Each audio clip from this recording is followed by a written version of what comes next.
Thank you, Krzysztof. Ladies and gentlemen, welcome to the fifth panel session, European Cluster Collaboration. My name is Katarzyna Walczyk-Matuszek, and today I represent the Polish Chamber of Advanced Technologies as the Vice President and also from chair for the working ISTEC working group for EU Horizon Europe Research and Innovation Program, and we'll talk about the possibilities that clusters have from participating in European programs, European Cluster, COSMA, Horizon Europe, European Partnership, that it is worth going into European alliances regarding clusters. Like Krzysztof mentioned, the session will take place in Polish. I hope I will handle it. Before I invite the panelists, let me ask for displaying the introductory presentation from Marek Przeor. Thank you very much. I prepared such a presentation because it very well fits within the narrative after Małgosia's presentation. Let me digress. In January, 20 years will pass since I've been part of the European Commission. On May 1st, 20 years, 20th anniversary of Poland's presence in the EU. Time flies. And from my experience, when we accessed EU in '86, Spain joined. So more or less, that's how it is. Poland is becoming a very mature member state, not some foreign object entity with Brussels somewhere, but Poland is part of the EU and has been part of it for 20 years, with equal rights to decide as any other member states. We are no longer referred to as newcomers, especially since we will probably soon have a new group of candidates. They are knocking on the doors of the European Union. So I wanted to draw your attention to this because we can no longer use the excuse of being a newcomer. When we worked at the very beginning on innovations, we heard that we should learn. I think Poland has learned enough. We don't have to learn that much anymore. It's sharing of experiences. And speaking from my experience, I can say that whenever there is a stable civil service in regions or in countries for years, then the regions and countries are better developed. That is generally the rule. That is how it functions. So where you have fluctuations, layoffs, then there is no continuity, and chaos ensues. I'm alluding to this because this is the presentation. I'm responsible for the cluster policy in all of EU. I have the opportunity to compare various cluster policies in different member states, and I'd like to note the great potential that lies in collaboration between regions. This is a map of, we have 1,500 cluster organizations on our platform that the European Commission is managing. We have around 3.5 thousand cluster organizations. Some of them are not on the website yet. For 2021, 2027, this is the mantra that we've been repeating as what mantras should be doing. Clusters should lead the green transition. They should accelerate the digital transition, and they should build resilience, economic resilience. Yesterday, I was in Düsseldorf because we had a clusters meet regions, a series of meetings that we have there. And let me give you two examples. In Northern Holland, very strongly, clusters are driving the hydrogen economy development there. Green hydrogen, their clusters are the leaders of the entire undertaking in science. Clusters have created a economy circular economy valley.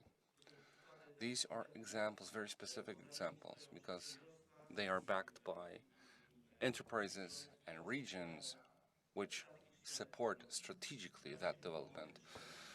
And there is no longer the question of whether we should do it, but how we should do it there. We all make money on it. It's no longer a question of whether it's worth it or not. It's a business case. So please note that in Poland, I think we also have examples. At the last conference of industry, we had an entire session devoted to the hydrogen valley near the Baltic Sea. Poland, especially this region, is entering it, but we have to connect all these threads at the European level. And these are the main slogans. I will send this presentation out to you. There are main slogans in different calls that are being prepared by the Commission. That's a huge, huge sum of money. That is the sum of money that is allocated for the entire European Union. And I think that 56% is what you reach out for the most. So shared management with member states. But the 37%, I wanted to focus on that 37% because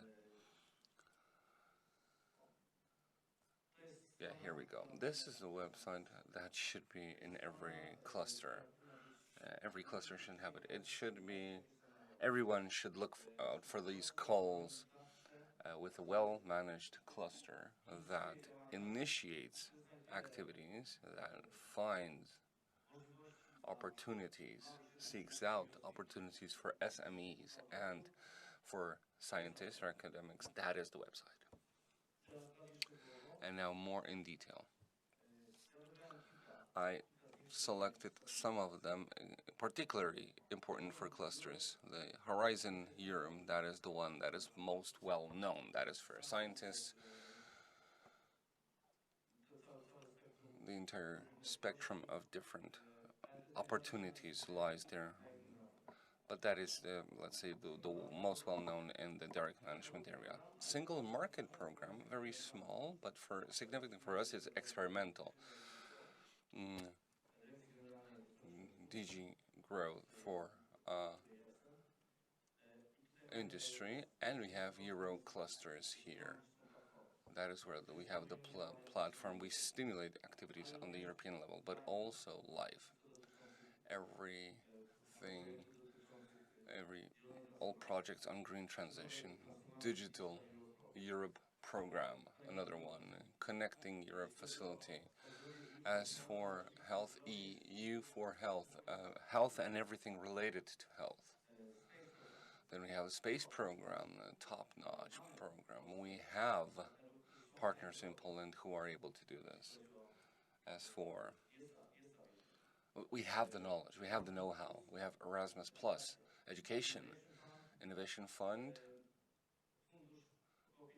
a fund around 50 billion euros for decreasing CO2 footprint. An entire range of possibilities for projects. Creative Europe, another one. The European Defense Fund and Global Europe for investing outside the EU. So we have a number of these. The problem is that statistics show that neither clusters nor enterprises from Central and Eastern Europe participate in the same extent as and their counterparts from older member states. Hence my introduction, because we're still falling behind as for collaboration at the EU level. And here is where the role of Polish clusters comes in, especially key clusters that have the potential to be not only a member of the consortium, but to be a leader of that consortium. And all these websites, you can find projects that you can manage. This is 800 billion euros from those funds that you know the most, the best. So managing, shared management. You can find this presentation will be available for all of you. So there are other projects in direct management which can also be interesting regarding depending on the topic that is taken into consideration. And we have National Reconstruction Plan for clusters, startups through clusters from National Reconstruction Plan. In the Polish Reconstruction Fund, I don't think there's a dedicated one. But anyway, okay, to the point. At the European level, the budget is structured in such a way that it doesn't support interregional cooperation overall, because if we take the 2 trillion euros, then merely 10 billion euros is for Interreg and for interregional cooperation. We have managed, I was the author of that, 570 million euros from the European Regional Development Fund, and we've managed to secure also for the Euroclusters that we're creating that small sum, not enough to build European integration. The distribution is into envelopes, but so we need to use the instruments that there are in existence. And I'd like to focus on the Euroclusters. It's specific for clusters. An entire range of calls for Euroclusters. We have 32 Euroclusters, 171 partners in those Euroclusters. They pertain to all industries, all branches of the industry. 75% of goes directly into SMEs. The entire spectrum can be, or you should, encourage your SMEs to participate in these undertakings. Now, on our website, you can see exactly what it's about, how it can be done, and I invite you to participate in our meetings because they support the collaboration clusters. The next one in Poland will be held in Kraków, November 11-12. So let me encourage you to participate already now. We have Cluster Booster Academy in March, where we will train cluster managers as well. Last but not least, something in the pipeline, the Strategic Technologies Europe platform, STEP. And on December, a decision we made how this will be implemented, but pay close attention to this because it's an additional instrument that you can participate in. And something that I wanted to encourage all of you, visit that website, look at the news, and stimulate collaboration with enterprises, companies, and R&D institutions abroad. It seems that this movement, that internationalization will, these grants, 22 million, could help a lot in reaching for these funds. Thank you very much.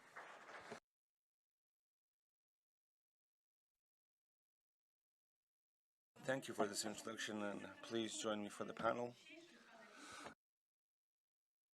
We have Mariusz Citkowski, Vice Dean of the Faculty of Management from the University of Białystok, an expert cooperating with the metal processing cluster. We have Dominika Bagińska, coordinator of the Industry Contact Point Networks, Łukasiewicz Orkmasz, Grzegorz Gałczyński, key expert from PAIH, from the Polish Investment Trade and Agency, and Monika Antonowicz, an expert from the Polish Agency for Enterprise Development. Could I please ask for microphones? Okay. Marek, come back to your presentation. This is a fact that's been observed since Poland joined the EU, and we could apply already as a member state for funds under framework programs. We don't have a framework program we don't have a revolution, but let's say the creeping evolution, let's say. The situation is similar in terms of other Central Eastern European countries, but if we look at Cyprus, Czechia, Estonia, these countries made a huge progress. My question to you is, how do you, in the European Commission, see the obstacles in participation of specifically Poland and our clusters? Is it lack of knowledge, lack of competence, skills? I think that we could discuss it with Madam Director as well, but one of the reasons is the ease of availability of funds at the national level. When I was in Northern Westphalian, they have like small funds from the fund. They don't look at that at all. They look at all those direct management programs, because that's where the funds are. That's why Germans are one of the main beneficiaries of the Horizon programs. And our funds from that shared management area suppress the willingness to support and to use the funds, because they're more difficult to secure. But that's not necessarily true. They just have the interregional investment as the second stand, especially for us, and few have applied there. So big ease for the funds. I encourage to participate in the next call in March, because it's much easier than in FANG even. Yes, of course. So that's one reason. Second, I think that networking, that is long-standing multinational, multi-year experience in regions and member states between Italians and Germans, the Benelux countries, and we need to connect to those networks, and this is happening, but it's happening quite slowly. A different culture, I would say. If we take example of Sweden here and Finland, that management culture involving trust and collaboration from different centers, so that translates into collaboration with other member states, and we see how the Finnish and participate in numerous activities, because that is in their nature, so to speak. I don't know whether language is a barrier anymore. 15 years ago, yes, but now I think that the younger you are, the less of a barrier that is. We see many young, very dynamic Poles with fantastic language skills. So I would say that these are the four main factors, because in the entire spectrum of all different solutions, it's difficult to say that there is no instrument, not even a single instrument that would fit your needs. There you can also always adapt to something. I don't want to say it's the fault of FANG. To the contrary, FANG can help now. And I think the maturity of clusters, and we will have the key clusters now that are mature enough and haven't been so 10 years ago. So yeah, that's from me. Okay, thank you. We could use FANG also for this internationalization, to support this internationalization and competence. Dominika, how do you see it from the national perspective? You work with Polish entities, also with clusters. Where do you see the bottlenecks or the obstacles for applying? What are our weak points? But let's not be so negative. Please mention also our strengths and trends. Thank you for the invitation, and thank you for this question. And I need to support those aspects which have also been mentioned by Marek. As definitely you have seen the presentation, European programs directly financed from the European Commission. So this is also a large number of different instruments, and it can be a challenge for businesses, for organizations to navigate quickly and to be able to use the full potential available. The other aspect mentioned, networking, it is also a kind of challenge which we have been observing, and the role of the industrial contact point was assigned to Łukasiewicz Scientific Network, which gathers 22 scientific institutes from Poland, 4,500 scientific people. And looking at the previous presentation of Marek, as you have seen, the major first component was dealing with Horizon Europe, and it is not only for scientists. It is a program which for many years as a part of framework program has been implemented, and as European Union implementing its strategy and presenting foresight report every year on its main policies and goals shows that the asset is also the innovation potential, as European Union is an important, strong player globally. Nevertheless, step by step, in this global quest, we are being overtaken by the US, China, and Japan. So these are challenges we are facing as a member state of the European Union, and the innovations we want to develop and have this perspective. And the Horizon Europe, it is a program. From time perspective, the budget is growing here, and in the perspective of 2021-2027, this is almost 100 billion euros, and currently compared to the last 7 years, previous 7 years, theoretically we have fantastic real results as 109% of growth in the terms of number of applications compared to the previous period. But still, we talk about just a percentage, 1% of the amount available in the budget. So out of 27 billion spent from the Horizon budget, we are on the level of 400 million, so this is significantly less, and the role of the industrial contact points was assigned to us as we are experts. 4,500 scientists, engineers have been implementing different innovative solutions, and they have been working with business. And so we also have our own experiences in terms of applications under the program Horizon Europe. It is not an easy program, but if you start the process, it turns out that when you make the settlements, those projects are much easier, and also you are part of this environment, you are internationalized, you are a member of international partners, so it is easier and easier the farther you go, and you can continue and you can get more projects. So our role, first of all, is to provide expertise, and in Infantinian Tenders portal, we need to work with business partners.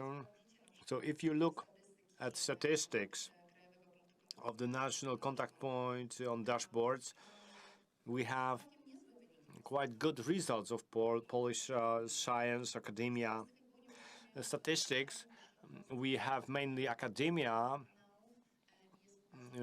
Polish Academy of Sciences, we have Łukasiewicz, and the business is missing there. And our approach at Łukasiewicz is bottom-up, so based on contacts with companies, based on our industrial contacts with clusters, contacts with business environment institution. It is important for us, on the one hand, to tame these programs, to tame Horizon Europe, to support in making adjustments and also making networks or developing of international consortia as a condition to make an application and to make this application successful, we have to develop consortia. And the approach is that innovations have to be on the global level. So we tend to the situation that the best centers, best institutions cooperate with each other to respond to the demand in the market on a global level. So this is not an easy, they're not easy projects, but they have much bigger budgets. They also frequently continue for a longer time, and they can be some kind of challenge. Nevertheless, even compared to the national funds, they give great achievements in developing of strategies. So now we approach clusters, and if we look at the potential of clusters, and if we look at the community of Polish clusters, I am impressed. It is my first cluster congress. So looking at this, I am really happy that we can increase the presence under Horizon Europe. And now going to more specific things, together with the Polish Agency of Enterprise Development,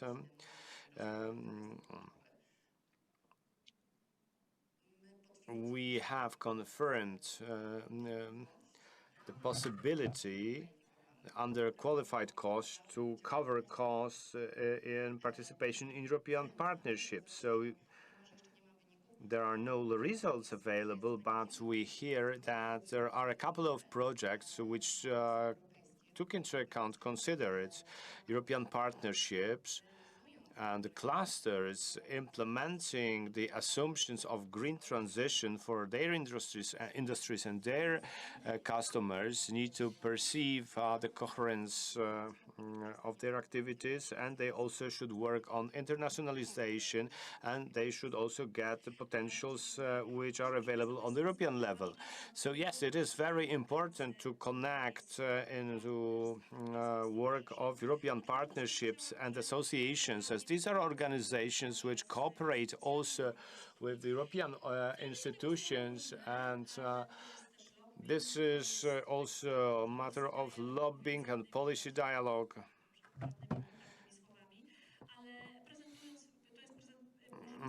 So it also gives possibility to show your needs in European scene stage. And some time ago, there was an idea to create contact points, so-called one-stop shops, no wrong door. So places where businesses or clusters can go and get information about all of these programs, and they are missing, and there are plenty of contact points, and they are concentrated on some programs, some projects, and it is quite difficult. But networking and internationalization, Grzegorz, Polish Agency of Enterprise Development, what are your offerings? So one-stop shop is available at our agency. Many companies have been comprehensively served. So it is in operation at our agency. And internationalization, it is so comprehensive question. So please stop me when I talk too long. So let me start by reminding you what Krzysztof yesterday said, that some kind of structure of our mind changes when we start internationalize, when we start looking at the world differently. And so companies usually have quite large optimism. They want to go internationally, but they also need to face a large number of problems of internationalization. And the support can be provided by agencies like Polish Agency of Investments and Trade. And We have 56 international offices, foreign trade offices. We cover 70 markets with our activities, and we can provide professional support. And our asset is our staff. 90% or more than 90% are people coming from business. They have experience in export. They understand markets, and they have been in the markets for many years. So they can give you possibilities or information from the first hand. And so that is a very general approach. And one more thing, there is some kind of myth. And the Polish agency we are not an agency giving or offering money. Of course, we have two programs which can be interesting for you. Some of them are flagship Polish strategic programs. We have a new approach here. This is a program which helps new exporters to develop their export strategy. It is based on de minimis, and there is a national and international component. In the national, you need to write strategy, and then you need to implement this strategy, and you will get some pocket money, some money which you can spend in qualified methods. There is a list of things you can spend your money for, like translations, licenses. There is a catalog of things, and this is how you can operate. It is you are not free to do what you want to do. And there are some calls for some countries, and you need to be cautious of the deadlines. And the second, in my opinion, very good program. It is called Brands. Now it is a brand hunt. It is so it is like for national stands and the most important international shows, trade shows. It is going to start next year. Now we are about to finish to define the projects, and starting from the next year, in some locations there will be huge stands, national stands of. And now you can ask, why do we need national stands? This formula is very well approved, and they have always been organized like B2B. So, of course, you do not have to be in all those trade shows, but you can use our stands. We have experts available who can present. We have media. We organize some interviews. So we are entering the market.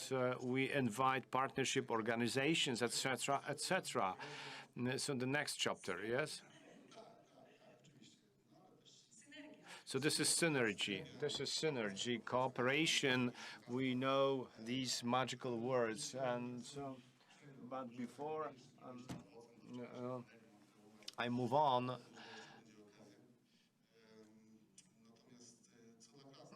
about clusters now. Let me note that for many years we have been cooperating with different organizations, not only clusters.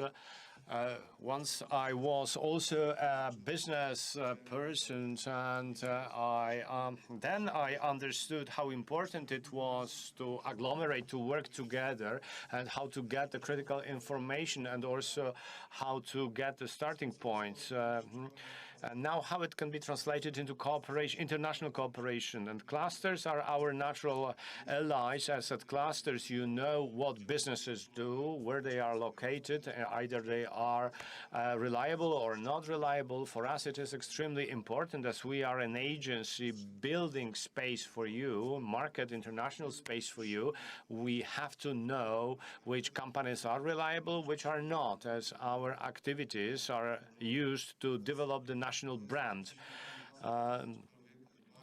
It is very important, but please believe me that this is as in tourism. One bad customer can discourage, if we treat customer badly, so this badly treated customer can discourage 10 others.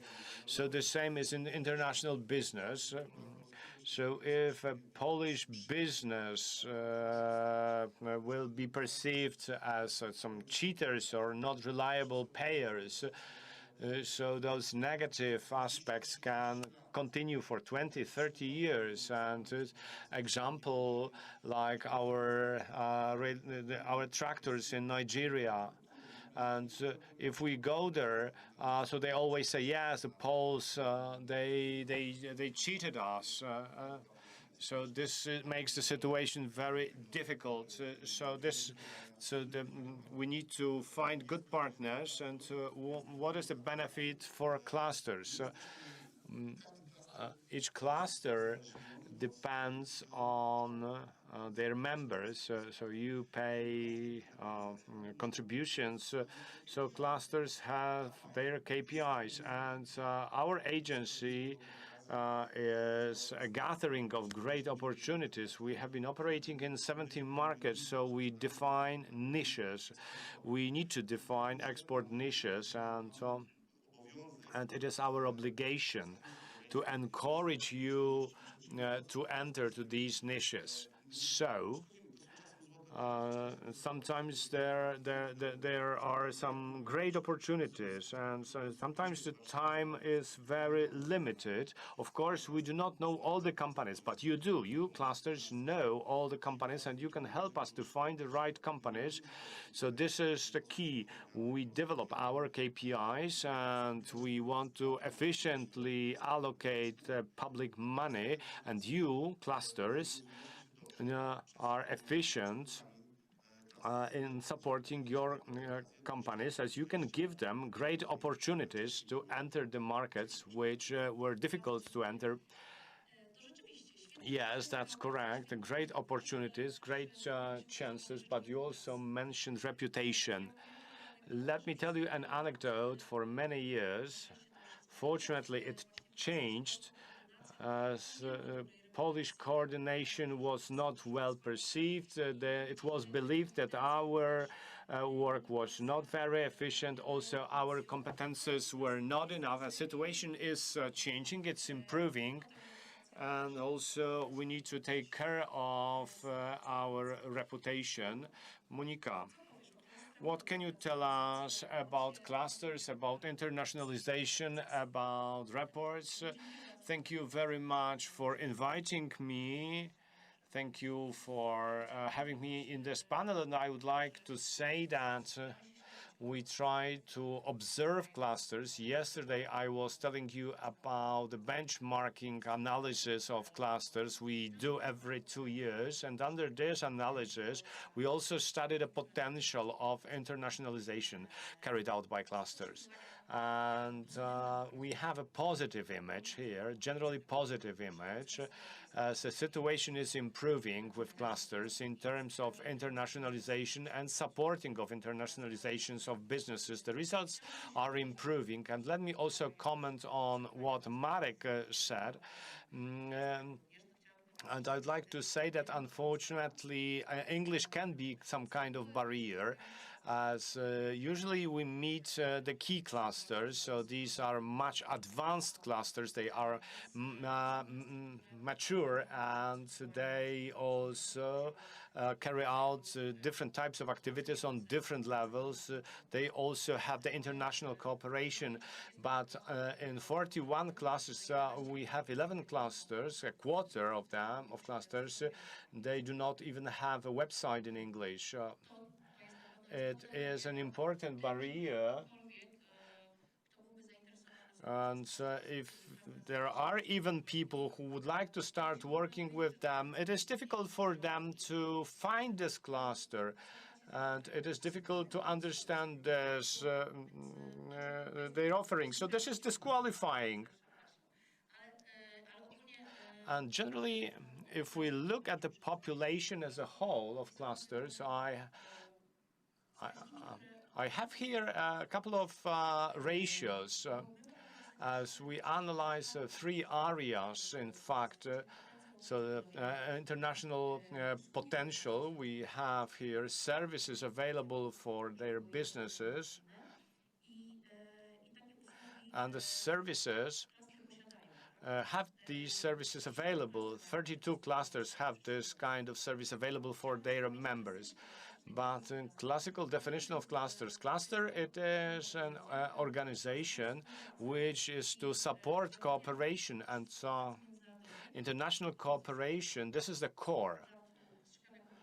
This has been a core activity of clusters for many years, but 32 clusters have this kind of activity available, but 6 clusters I need to some clusters have even more than 10 services of this kind, so this is very positive. It is also to equalize things, and so the smaller clusters can or should get inspired. So the service is very important. So we should have right services available. And we also should have the right people who can communicate with callers who want to speak in English. Another area we have been observing in our benchmarking activities, international activity, and the strategic cooperation with international businesses is important, and also participation in international events and investments in clusters. So those inward and outward.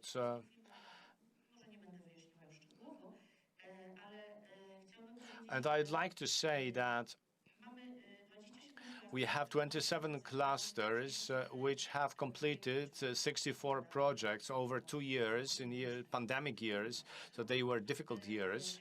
64 international projects, 29 clusters organize international events.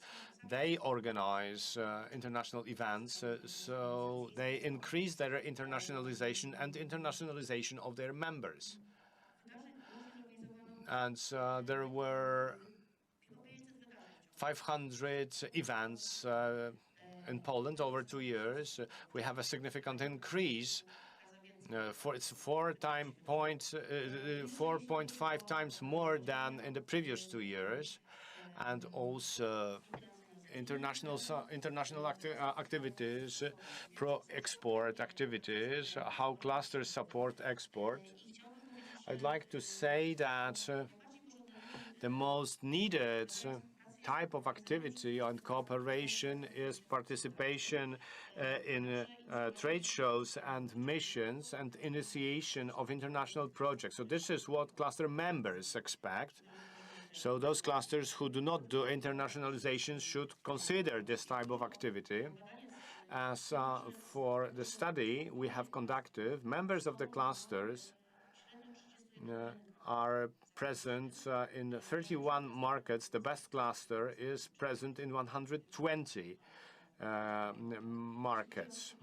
In terms of income from export, the average is 29%, but the best cluster had like 80% of income from export. So this is a very important type of activity, and we always say that the key clusters do a lot of different activities, and so I wanted also to say that from our contacts with clusters we understand, and Madam Szczepańska was telling about the national programs, and I would like to say that it is also my appeal to the regions. As you work with some new clusters, it is that you should support professionalization of clusters, offering of service, developing of services,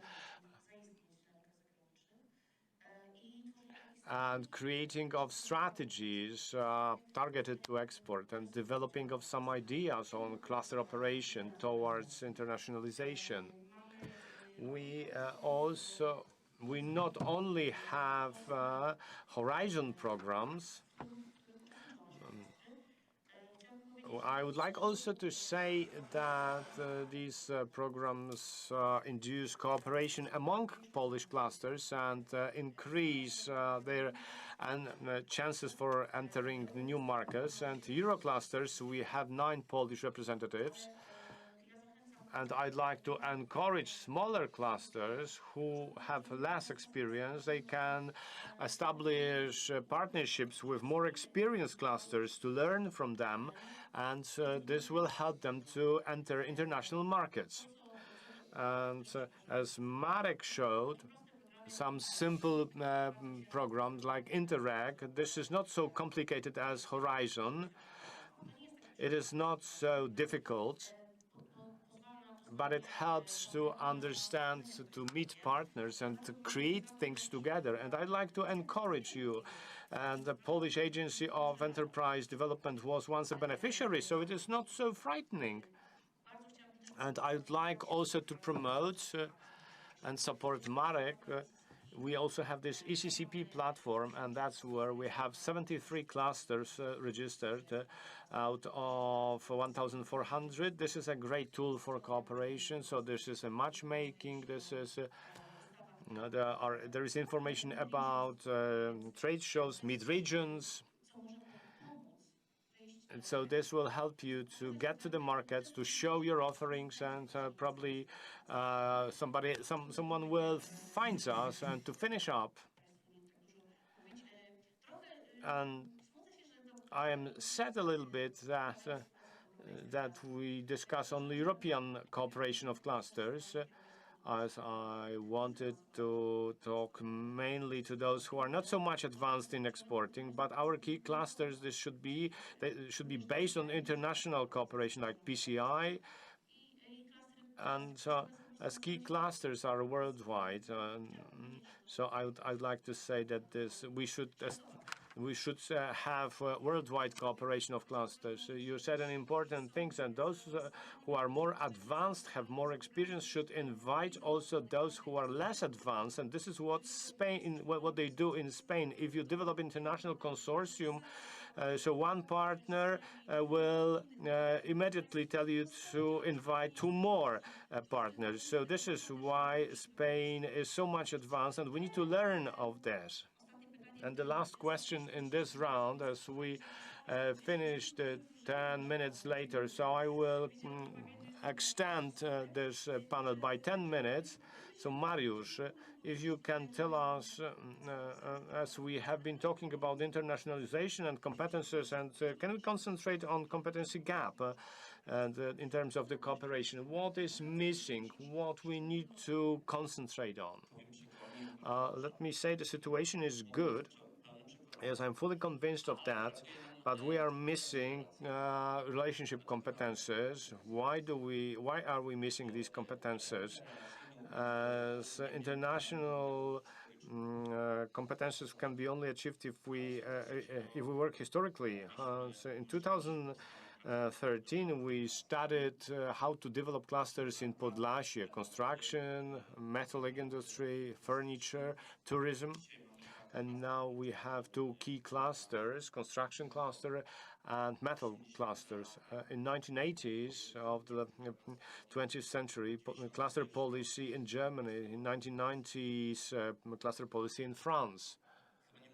I think there is no need to explain how they can cooperate. So we are missing this relationship approach, and so we were taught to compete, as this would guarantee success. And the 21st century is called the networking century, and we have only been taught how to cooperate. And I am not going to explain what Mr. Sowiński looked like when I asked him in 2003 what he thought about development on the dairy clusters. So we are not going to overcome some barriers. We need to develop some things. And after 1989, we are leaders, one of the leaders in Europe, and we should stop thinking the cluster policy page 55 has the asterisk or not. All the money should be available. Either we are going to be competitive internationally or not. So all what can be based on cooperation should be supported. and I think we are able to cooperate. Monika has just presented good practices, and these good practices are going to be followed by other clusters, so we can be proud. I have reviewed the website of key clusters. Some of them has 6, 7 international projects completed or pending, so we do it. But historically, we need to develop our relationships, but they are still not enough compared to what they have in the West. And before I finish up, what do?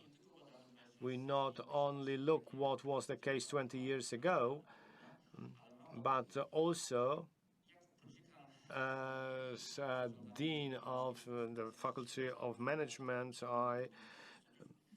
one of our subjects is in management of international relationships. So why do Marshall should support a trip to trade show?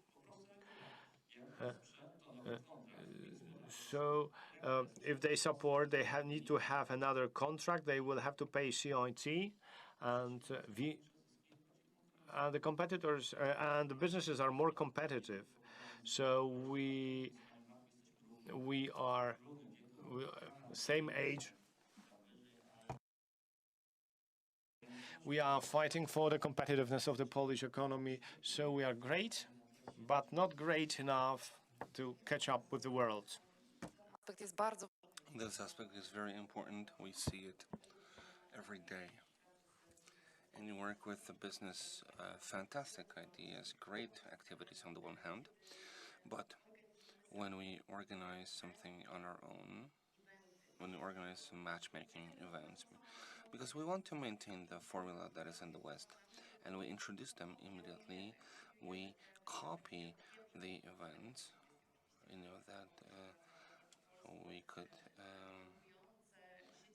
call this networking, but we do this form in English.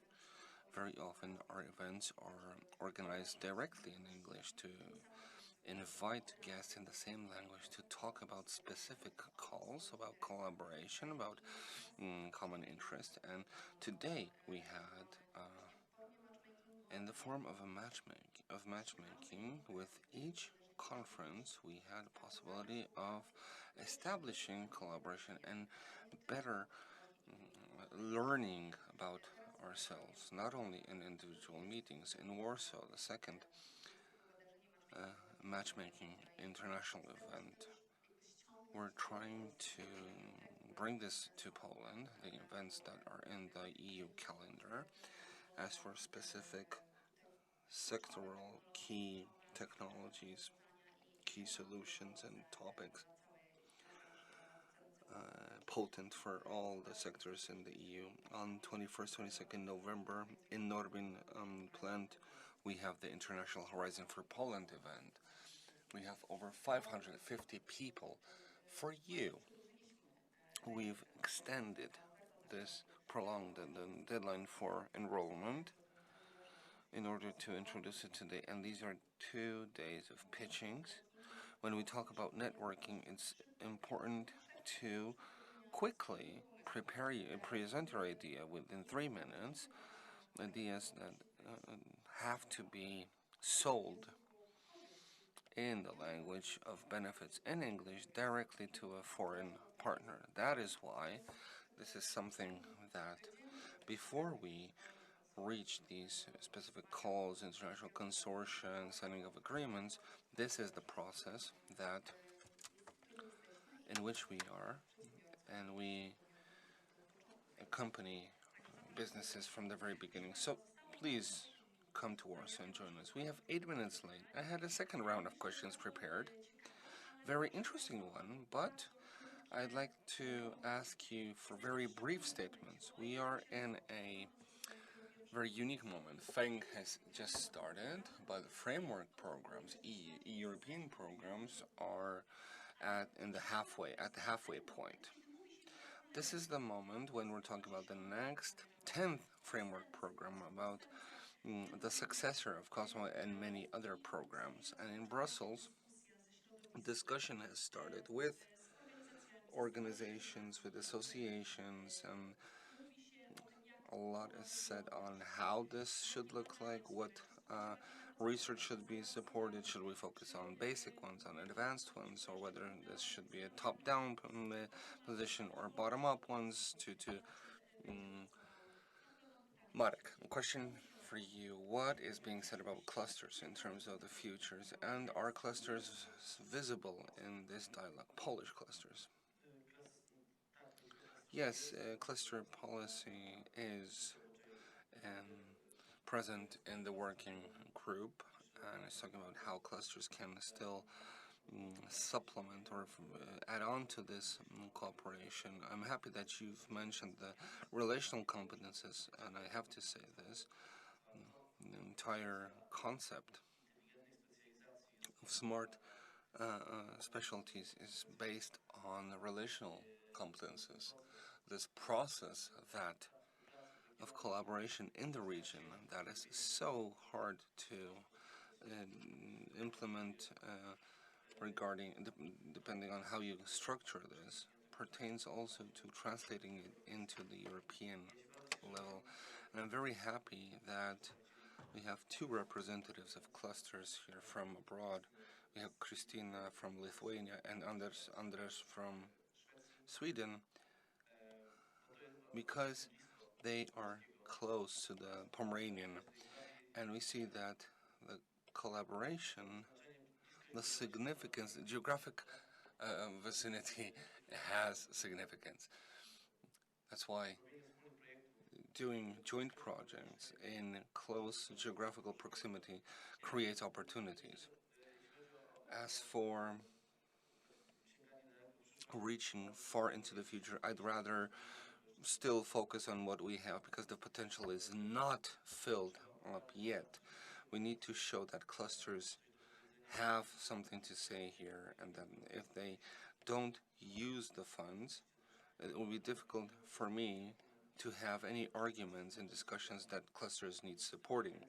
So once again, I'd like to encourage you to participate in those calls. The working program for the Horizon will be, and the member states can have something to say, can have a say in this as well. We in member states need to talk about this, so that yes, we should have such projects. So yes, networking is what said the clusters are one of the tools for that. We're doing everything in our power, but it's also about value chains, where we have very significant shortages in Europe. You see, our Chinese are escaping us, or when they have huge advantage. And 90% were dependent on them in some of the areas. A very big role will be played by clusters in building these European internal value chains. And as an example, let me use hydrogen. Yesterday, this hydrogen valley was presented from Holland, and we've seen the hotspots of the hydrogen valley. There was no Baltica there, and we know it is happening. For us, it's a task on the European level to join this, to integrate this. So I'd like you to participate in these matchmaking, like CITULAB, events like CITULAB in Vilnius, not far from here. Entire program of CITULAB to build programs on the European levels. 1 week from now, 14th, 15th November. So yes, clusters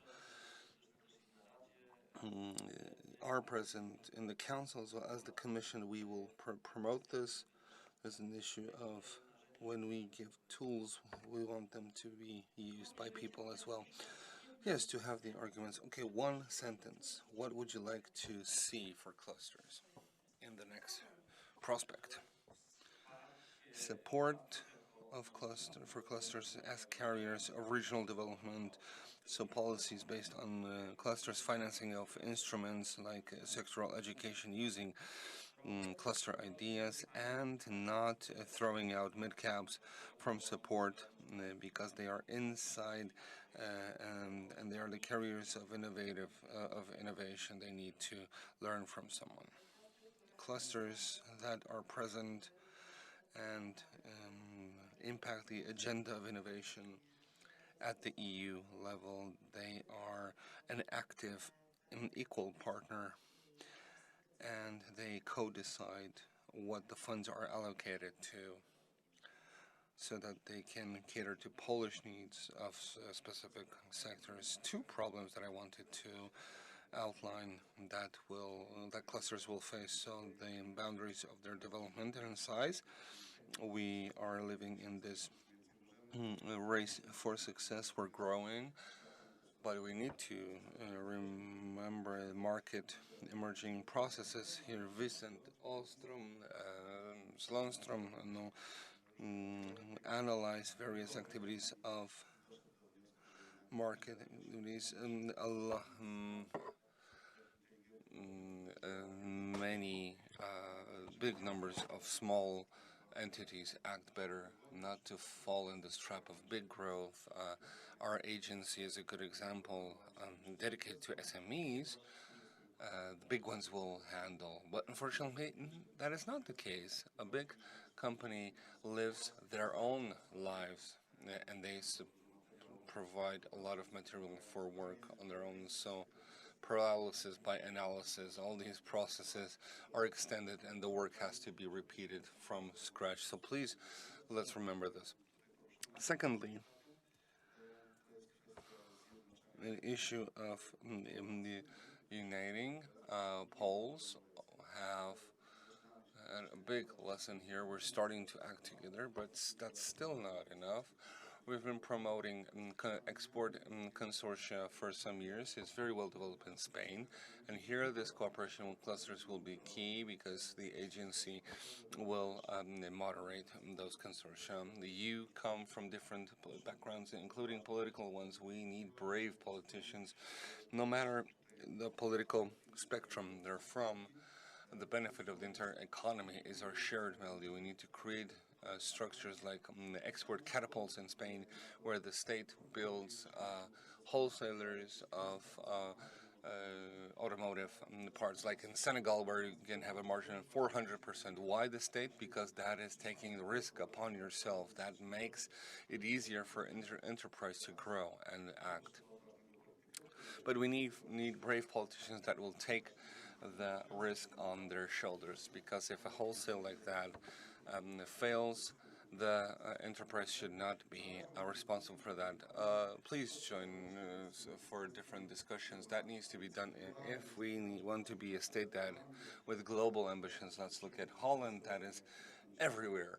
It's good to see how they grow. Monica, let me try to be brief.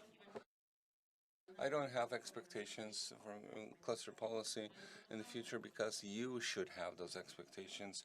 As for political changes, from my position here, I can say cooperate, learn from one another. It's not that you should cooperate only within clusters, but also between clusters. The Euro cluster example, attempt to build big structures that can shoulder their way in global structure. Let's create supranational clusters. One association of Polish clusters is another form of cooperation. That is a resilient organization that has an impact, that helps, that represents. And secondly, unofficial states not supported financially, like metal clusters that cooperate. Automotive clusters have created a cluster agreement and start to have their operations. Let's build competences, let's build a strong cluster environment, and then everything will be successful. Thank you very much. We have arrived at the end A big round of applause for the fantastic panelists for this extremely exciting discussion. Thank you.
Fundusze europejskie w latach 2014-2020 to m.in. sukcesy polskich przedsiębiorców, wsparcie dla jednostek samorządu terytorialnego oraz dynamiczny rozwój ośrodków innowacji poprzez wydarzenia, szkolenia, finansowanie, edukację oraz wspieranie współpracy przedsiębiorstw. Lata 2014-2022 to 13 000 umów o dofinansowanie i 15,3 miliarda złotych przyznanego dofinansowania na terenie całej Polski. Nasi beneficjenci są bardzo pomysłowi. Wprowadzają na rynek np. innowacyjne dachowe wymienniki ciepła dofinansowane z programu operacyjnego Polska Wschodnia. Skonstruowali innowacyjny szybowiec wyczynowy dofinansowany z programu operacyjnego Inteligentny Rozwój. Wprowadzają też projekty doradcze takie jak Sukcesja z sukcesem. Dofinansowanie z programu operacyjnego Wiedza, Edukacja, Rozwój. Fundusze Europejskie 2021-2027 to nowa perspektywa finansowa. Jest ona kontynuacją programów z poprzedniej perspektywy i obejmuje fundusze europejskie dla rozwoju społecznego, fundusze europejskie dla Polski Wschodniej i fundusze europejskie dla nowoczesnej gospodarki. Fundusze europejskie. Razem przed siebie.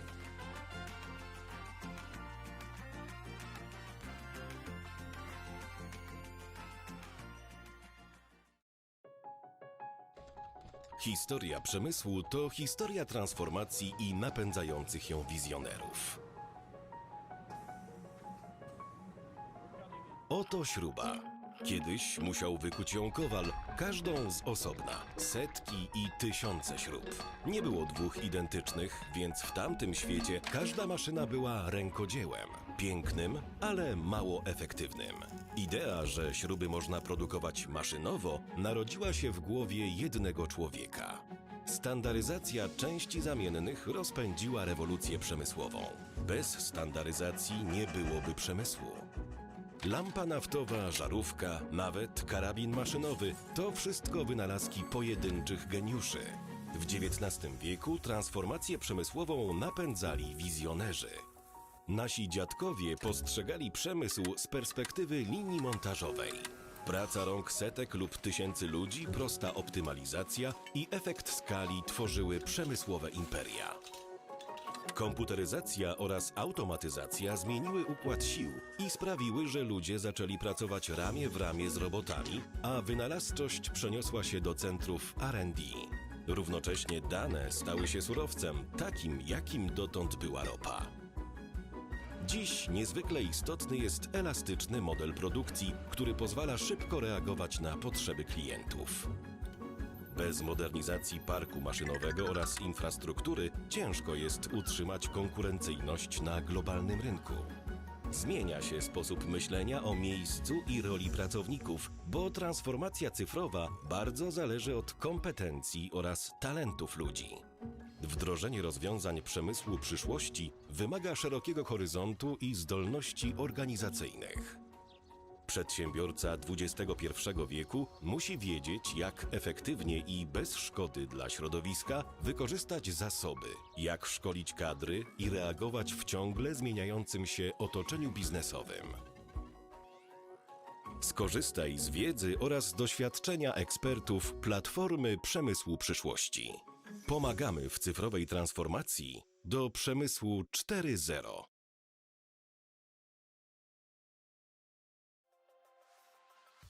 Planując ekspansję na nowych rynkach, potrzebujesz ekspertów, którzy pomogą Ci zminimalizować ryzyko. Potrzebujesz profesjonalistów, którzy od lat funkcjonują w lokalnej rzeczywistości i potrafią dotrzeć do właściwych osób. Skontaktuj się z nami. Polska Agencja Inwestycji i Handlu to stale rosnąca sieć biur na 6 kontynentach. Sprawdź, co możesz zyskać, bo sukces zaczyna się od informacji.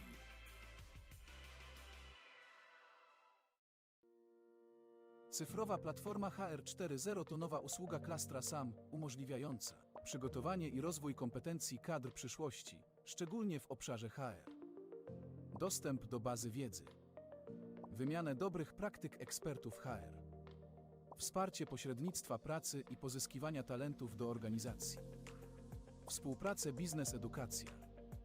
Skontaktuj się z nami w celu skorzystania z usługi. Film promocyjny dofinansowany ze środków Unii Europejskiej w ramach Europejskiego Funduszu Rozwoju Regionalnego. MŚP Go Digital to nowa usługa klastra SAM dedykowana małym i średnim firmom produkcyjnym, której celem jest wsparcie w procesach transformacji cyfrowej i wdrażania rozwiązań przemysłu 4.0. Usługa podzielona została na 2 obszary. Część demonstracyjno-szkoleniową realizowaną przy użyciu mobilnego Centrum Demonstracyjnego Przemysłu 4.0 oraz wirtualnej fabryki cyfrowe MŚP oraz część doradczo-konsultingową, w ramach której ekspert przy współpracy z odbiorcą usługi stworzy plan transformacji cyfrowej przedsiębiorstwa. Skontaktuj się z nami w celu skorzystania z usługi. Film promocyjny dofinansowany ze środków Unii Europejskiej w ramach Europejskiego Funduszu Rozwoju Regionalnego.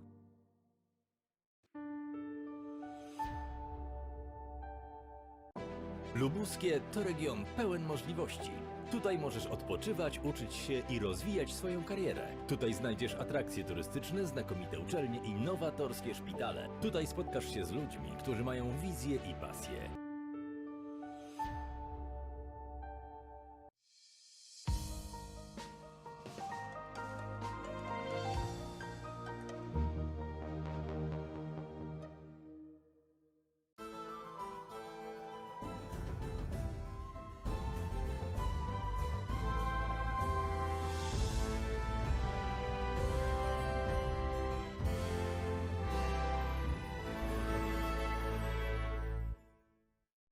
Wyobraź sobie, że oglądasz film w otoczeniu największych gwiazd Hollywood, a godzinę później jesteś w samym środku obrazu Van Gogha. Już po chwili popijasz cydr w urokliwym sadzie, planując dalszą podróż. Wieczorem jesteś pod największą tężnią solną w Europie i smakujesz piernika z miasta, w którym żył ten, co wstrzymał słońce i ruszył ziemię. Potrafisz to sobie wyobrazić? Nie musisz. Wszystko to znajdziesz w Kujawsko-Pomorskiem.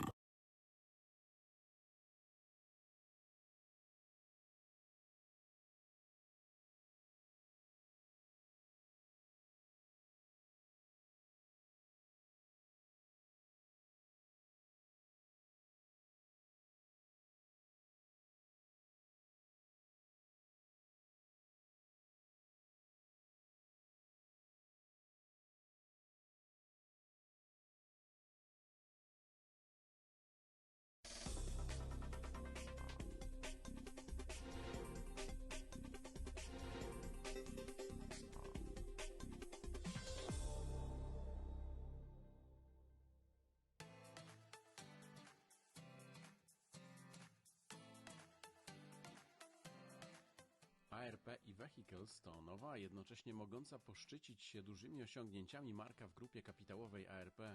Powołana do życia przez Agencję Rozwoju Przemysłu w 2020 roku kontynuuje projekt produkcji pierwszego polskiego zeroemisyjnego autobusu, wcześniej realizowany przez Rafaco. Inwestycja ARP wpisuje się w światowe trendy rozwoju elektromobilności i bezemisyjnego transportu. ARP i Vehicles jest to projekt realizowany w ramach rządowej strategii odpowiedzialnego rozwoju. Jest to jeden z dwóch przyjętych kierunków rozwoju elektromobilności w Polsce. My odpowiadamy za ten projekt związany z e-busem, czyli elektrycznymi autobusami, zeroemisyjnymi autobusami. To autobus, który jest przede wszystkim autobusem polskim. Od początku został on zaprojektowany przez wielu polskich inżynierów. Zaprojektowany z myślą o tym, żeby jak najwięcej podzespołów było właśnie produkcji polskiej. Dlatego ponad 60% komponentów właśnie jest produkcji i pochodzenia polskiego. Spółka nie jest spółką mającą tak wielką tradycję jak chociażby polski Autosan, ale jesteśmy spółką bardzo dynamicznie rozwijającą się, która z roku na rok zwiększa swoje przychody. Nie możemy narzekać na brak zamówień. Sukcesy na targach czy w Brukseli, czy podwójny sukces w Kielcach, czy Plovdiv, czy Saloniki, to wszystko spowodowało, że portfel zamówień mamy wypełniony maksymalnie. We wrześniu 2020 roku Agencja Rozwoju Przemysłu sfinalizowała umowę zakupu od Rafaco spółki celowej Rafaco e-Bus. Tym samym przejęła kontrolę nad projektem konstrukcyjno-technologicznym polegającym na opracowaniu, homologacji i rozpoczęciu seryjnej produkcji innowacyjnego autobusu elektrycznego. Dzisiaj projekt ten jest rozwijany z powodzeniem przez spółkę ARP i Vehicles.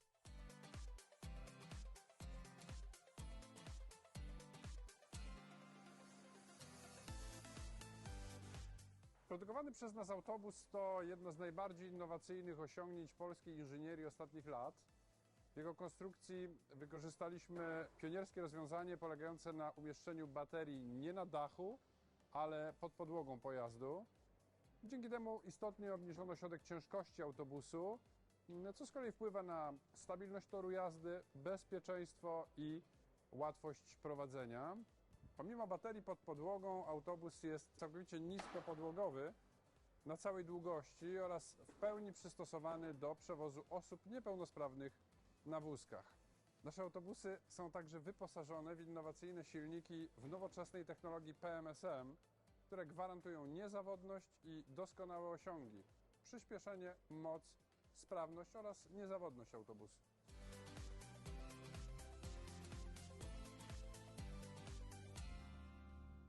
Zielony transport to przyszłość komunikacji. Agencja Rozwoju Przemysłu aktywnie działa na rzecz rozwoju elektromobilności w Polsce. Wybiegamy myślą do przodu i już teraz dostrzegamy potencjał tego rynku, korzyści biznesowe, znaczenie dla ochrony środowiska i rozwoju innowacyjności polskiej gospodarki. Stąd nasze inwestycje w sektor elektromobilności, a ich wzorcowym przykładem jest powołana przez nas spółka ARP e-Vehicles. Powstanie spółki ARP e-Vehicles doskonale wpisuje się w potrzeby polskiego transportu publicznego.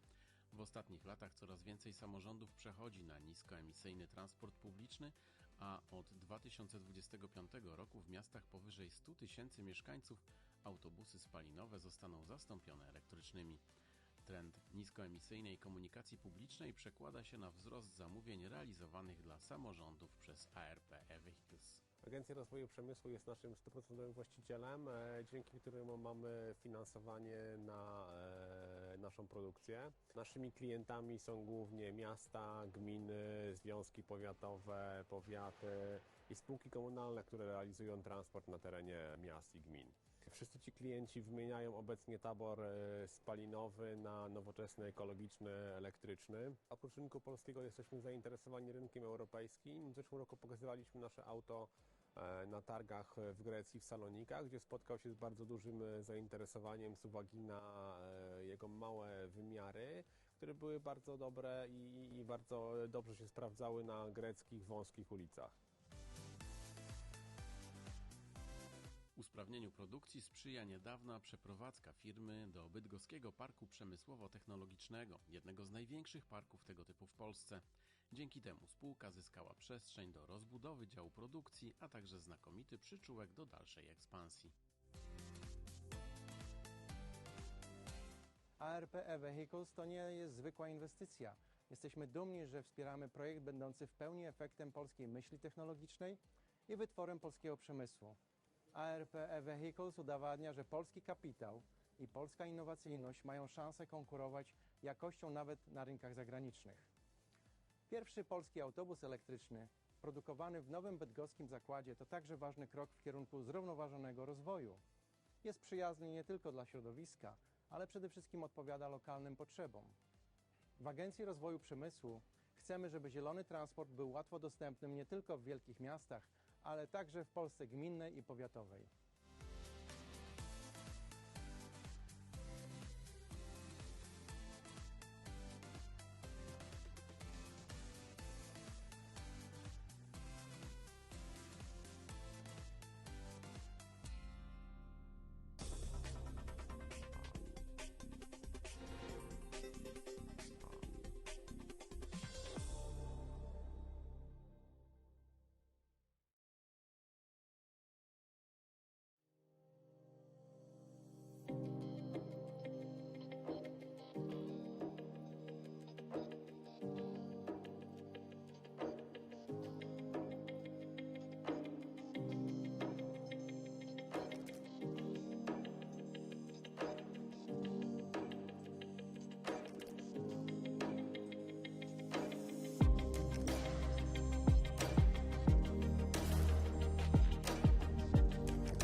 Wałbrzyska Specjalna Strefa Ekonomiczna Investpark to aż 3 województwa, 174 gminy i 29 powiatów. Od początku funkcjonowania siedzibą spółki jest Wałbrzych, drugie największe miasto na Dolnym Śląsku. Dolny Śląsk to jeden z najszybciej rozwijających się regionów w całej Europie. Zróżnicowana kulturowo i bogata przyrodniczo część kraju, której dynamiczny wzrost zapewniają branże automotive, logistyka, IT i nowe technologie. Południe Polski to także systematyczne inwestycje w infrastrukturę drogową i kolejową. Wielkopolskie. Lokacja najstarszych polskich miast. Region bogaty w złoża węgla brunatnego i gazu ziemnego. Ponad 3,5 miliona mieszkańców i prężnie działająca sieć instytucji otoczenia biznesu wspierają branżę spożywczą, chemiczną i budowlaną.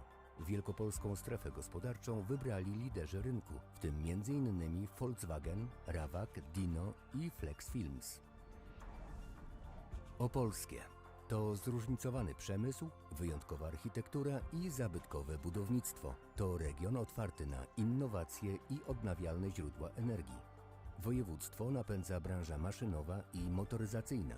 To serce światowych potentatów. Mondelez, Mitsui High-Tech czy Umicore. Polska Strefa Inwestycji, w którą wpisuje się obszar zarządzany przez Wałbrzyską Specjalną Strefę Ekonomiczną, to pomoc publiczna, ulgi w podatku dochodowym i wsparcie dla inwestorów prywatnych. Intensywność pomocy publicznej na terenach zarządzanych przez Wałbrzyską Specjalną Strefę Ekonomiczną sięga od 20 do aż 60% w zależności od lokalizacji inwestycji. Investpark to jednak nie tylko przedsiębiorcy i miejsca pracy, ale także strategiczne przedsięwzięcia własne, w tym lokalne centra biznesu i hale przemysłowo-magazynowe w aż 6 atrakcyjnych lokalizacjach. Współpraca z nami to także kompleksowe doradztwo biznesowe, networking i wsparcie wymiany handlowej, nowoczesne centrum szkoleniowe, wspólna grupa zakupowa i inwestycje we wspólną przyszłość w ramach klastrów edukacyjnego, motoryzacyjnego i lotniczego. W Wałbrzyskiej Specjalnej Strefie Ekonomicznej bije serce najważniejszych światowych inwestycji. Investpark znajduje się na skrzyżowaniu strategicznych szlaków handlowych i komunikacyjnych. To najatrakcyjniejsza lokalizacja biznesowa wybierana zarówno przez polskich przedsiębiorców, jak i globalne marki. Strefa to optymalne położenie geopolityczne i lokalizacja atrakcyjna dla biznesu. To dogodne połączenia drogami ekspresowymi, rozbudowany system linii kolejowych i dostępność do międzynarodowych portów lotniczych. Wałbrzyska Specjalna Strefa Ekonomiczna. Od 25 lat wspólnie rozwijamy gospodarkę Polski i regionu. Od ponad 30 lat edukujemy i wspieramy przedsięwzięcia ekologiczne na rzecz zielonej transformacji. Jesteśmy pełni zielonej energii i podajemy ją dalej. Naszym klientom dostarczamy nowoczesne rozwiązania finansowe oraz oferujemy doradztwo ekspertów. Zapewniamy narzędzia, by skutecznie mierzyć się z wyzwaniami klimatycznymi poprzez redukcję zużycia zasobów naturalnych czy wzrost zastosowania odnawialnych źródeł energii. Kredytowaliśmy dziesiątki tysięcy inwestycji proekologicznych o wartości powyżej 52 miliardów złotych. Projekty społeczne realizujemy poprzez programy Fundacji BOŚ oraz przy zaangażowaniu naszych pracowników w roli wolontariuszy. Dobra energia wraca, zielona także. Otrzymany w 2021 roku rating ESG plasuje nas w gronie 18% najlepiej ocenianych banków na świecie. Nasz zapał do zielonej transformacji nie maleje. Nieustannie szukamy nowych dróg rozwoju. Inwestujemy w zieloną przyszłość.